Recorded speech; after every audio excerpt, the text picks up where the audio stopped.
growing up in New York, I'm curious, when you were younger, where did you see yourself? What did you want to do? I mean, was it a rapper?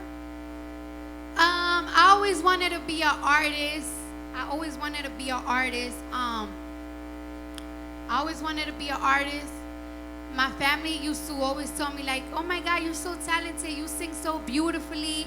When I used to do poems, my mom used to be like, oh my gosh, how did you think that you're so, yeah, I used to write poems and shit. Okay. I used to always perform. I went to a high school for performing. But but I always had a fallback game, because I'm a very realistic person. Sometimes you just don't make it. So I was really planning to be a history teacher.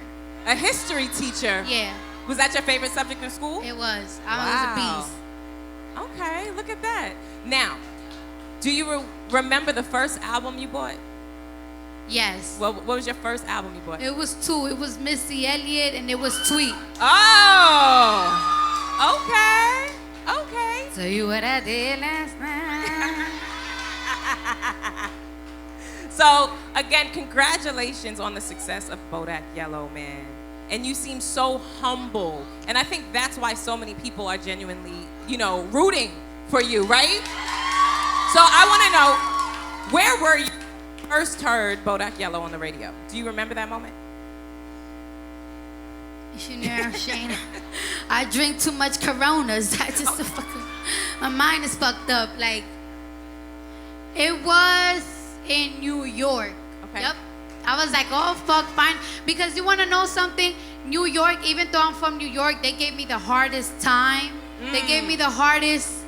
They were the hardest for them to play me on the radio, to take me serious, because rapping in New York is something very serious. Like, it's just like, it's not a game to them. And it's like I have to prove myself. Like, motherfucker, I'm not playing. I love this. I want this. Did it change for you after, doing Love and Hip Hop? Were they a little bit more receptive at that? No, it was actually a little bit harder. Mm. It's been hard. It's been very hard. I've been going to radio stations harassing the DJs like, son, can you please help a bitch out. Please play my shit. Please. I'll take you to dinner. Like, what's good? Like everything. Like I did like radio shows for free. I did a lot because I really wanted this shit. Well, and I like money, but gotta sacrifice shit. Do we have another question for Cardi B? Of course we do. Yeah, we got one right here. What's your question for Cardi B? My name is Raven, and Hey, I'm a Libra. Raven. Okay, my question is, what's the love story with you and Offset? How did that start? Listen, I told you, you are our bestie. So we're just happy for you, girl. So go on, tell us, what happened? That's my man, girl. We met, and he asked me about my story and what I want. It's like, I want to be taken serious from these artists. Okay. And I used to tell him, like, I'm so frustrated. I feel like I'm never gonna make it. I keep dropping songs. I don't understand what's up. And he used to tell me, like, you're gonna get there. You're committed. Yes. So, And I did. it seems like y'all been rocking for a minute. I mean, I don't know how long. I remember, like, in February around the Super Bowl time, we were like, oh, Cardi B, Offset. Was that the beginning, or were you guys around there? Was it Studio Love? No, it was just, I'm Q and you Q.